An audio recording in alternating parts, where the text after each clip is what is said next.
Hi, welcome back. Today we'll be delving into some of the Kenyan movies and series that have made their way into Netflix.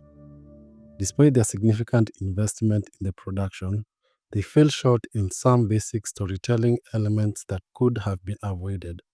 I will be highlighting the key aspects I believe they missed, and you are welcome to share your thoughts, whether you agree with me or you think I am being too harsh. Before we begin, here's a disclaimer: there will be heavy spoilers.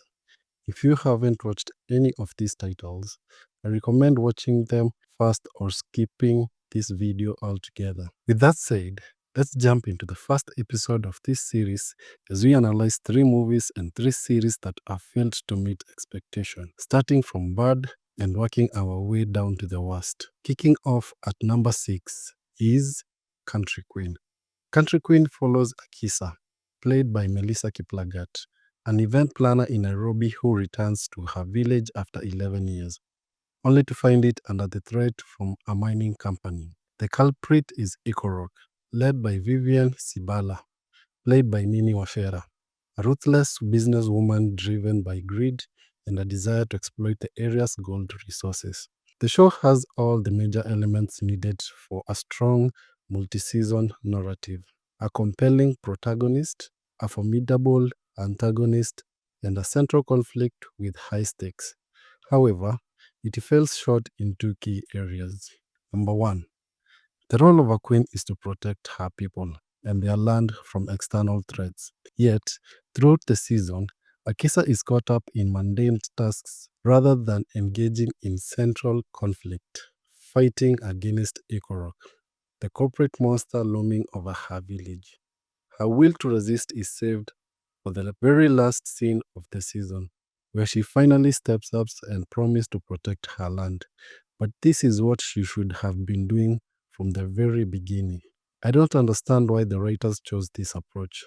Perhaps they believed saving these pivotal moments for the finale would guarantee a second season, but that's just speculation.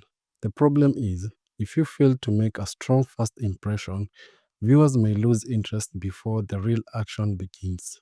That's why I believe the show should have jumped straight into the conflict. Instead of showing Akisa changing car tires or supervising tree cutting, you should have been actively resisting Ikorok from the start. The season finale should have been the first episode climax, setting up a season-long battle between Akisa and Vivian as they outmaneuver each other for control. The rivalry between Akisa and Viviani was already established in the city, where they were entangled in the same man. All the show needed to do was raise the stakes, Viviani pushing to seize the land and displace its people, while Akisa fought to stop her. This leads me to the second issue: Akisa's profession. Personally, I would have given her a career that better equips her to take on Ikorok. As an event planner, she lacks the necessary skills to confront such a powerful corporation without heavily relying on external help. That being said, Country Queen excels in other areas. The casting is strong, the performances are solid, and the production quality is impressive. The foundation for a great show is there. It just needed a strong execution on its central conflict. At number 5, Disconnect. I remember this movie being worse than I initially thought, but after rewatching it on Netflix, I suspect it went through some re-editing with better soundtrack choices. The biggest issue with Disconnect is, ironically, its disconnected storytelling. Unless you put in a lot of effort, you might struggle to grasp what the story is actually about. Even after watching it a second time, I'm still unsure. However, according to the synopsis, Disconnect follows a group of single people navigating Nairobi chaotic dating scenes while two friends question whether their relationship is more than just platonic. Now, let's pause for a moment. How interested would it be if I told you we are going to watch a movie about people wandering? That's my point. From the very beginning, the film fails to establish a clear direction. It feels like a sequence of loosely connected scenes, and by the end, you're not sure what the story was all about. This leads us to number 4, disconnect, the wedding planner. Disconnect, the wedding planner fails right from the premises. Whoever approved this movie was either a Nigerian, funded by a Nigerian, or simply obsessed with Nigerians, whatever reasons.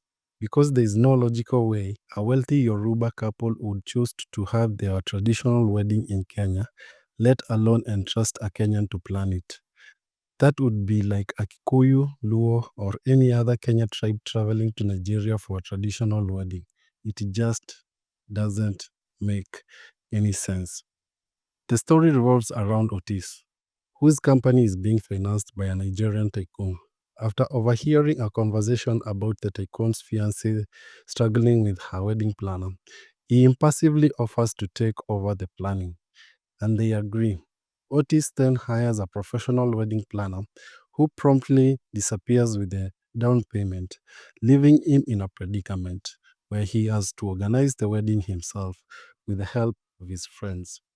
What follows is a series of scenes filled with flat jokes and senseless situations. For instance, at one point, people with no professional cooking experience are allowed to assist a trained chef in preparing meals at a high end hotel. The conflicts are also resolved in the most unrealistic ways. Take Celine, for example. She forgives her boyfriend for cheating on her with her friend just because she overhears him telling another girl how much he loves her. That's it. Apparently, all it takes to win back your girlfriend after betraying her is for her to eavesdrop on you professing your love to someone else. I could go on, but the bottom line is, while none of the jokes landed, the movie itself unintentionally became one. At number 3, Cash Money. Cash Money is a mess. Well shot, featuring a great cast that delivers solid performances, but completely lets down by its storytelling. The setup is weak, the conflict feels forced and unrealistic, and the emotional payoff come across as manipulative rather than earned. Let's break it down with a few examples. Joe, despite all his wealth, is fully aware that Christian is his son, but still lets him struggle in Eastlands. Yet somehow, he cares enough to include him in his will. Jaggi is suddenly revealed to be a super assassin, yet there is no setup or exposition explaining what qualifies him to be one. We are just expected to be amazed by his skills and shocked that he is the one who kills John. The reveal that Jaggi knew all along that Kate was his cousin, but still slept with her, feels sloppy and unnecessary. Even the way this revelation is presented is just meh. The old narrator was the highlight of the series. The twist that he was part of the story was a nice touch, but beyond that, many aspects felt lacking or could have been executed much better. And finally, ease up on the F bombs. They were overused and quickly lost their impact. At number 2, we have 46. A compelling story typically follows a protagonist who encounters a challenge or opportunity, embarks on a journey to achieve a goal, faces obstacles along the way, and ultimately either succeeds or fails. The audience remains engaged because they are invested in the protagonist's journey. However, Autistic subverts this fundamental storytelling structure in a way that weakens the film. The protagonist is hidden from the beginning, only to be revealed at the very end, like a magician pulling a rabbit out of a hat. But unlike a magic trick, where the reveal is meant to be a delightful surprise, this approach results in a passive protagonist who plays no active role for the most of the movie. If you have the patience to sit through the movie, you eventually discover that the protagonist was present all along, killing everyone, whether they were connected to her misery or not. This storytelling choice strips the film of a strong central figure to follow, leaving the audience instead with a series of side characters and subplots. Worse still, many of these subplots could be removed without affecting the story in any meaningful way. If the goal was to create a shocking twist, it could have been done without sidelining the protagonist. A great reveal should enhance a story, not come at the cost of its structure. And finally, at number one is volume. If there's one word to describe volume, it's cringe. Volume suffers from many flaws, but the most glaring one is its perfect lead character. Benjam, the protagonist, coasts through the story without facing real challenges.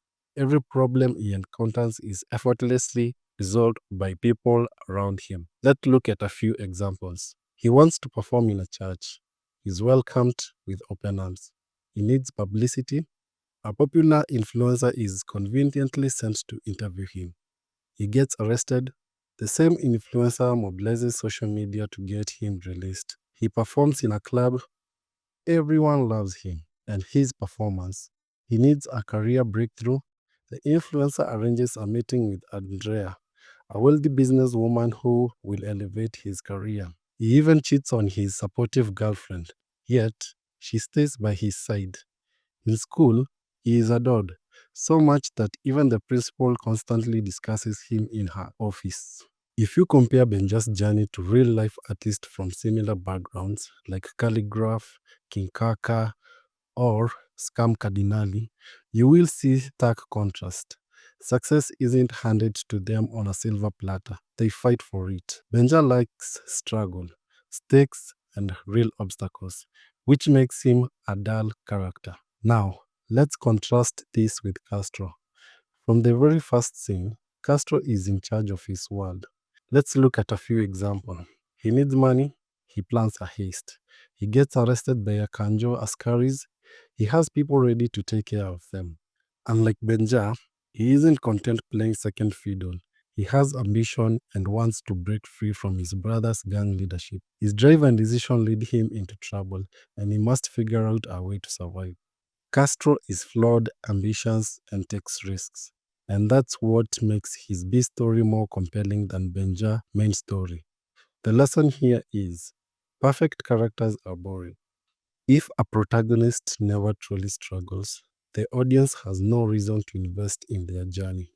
And that's it for this first part of this video series. I hope you enjoyed this list. Was I on point, or did I completely miss the mark? Do you think any of these films didn't deserve to be here? Or are there others you feel should have made the cut? Let me know in the comments.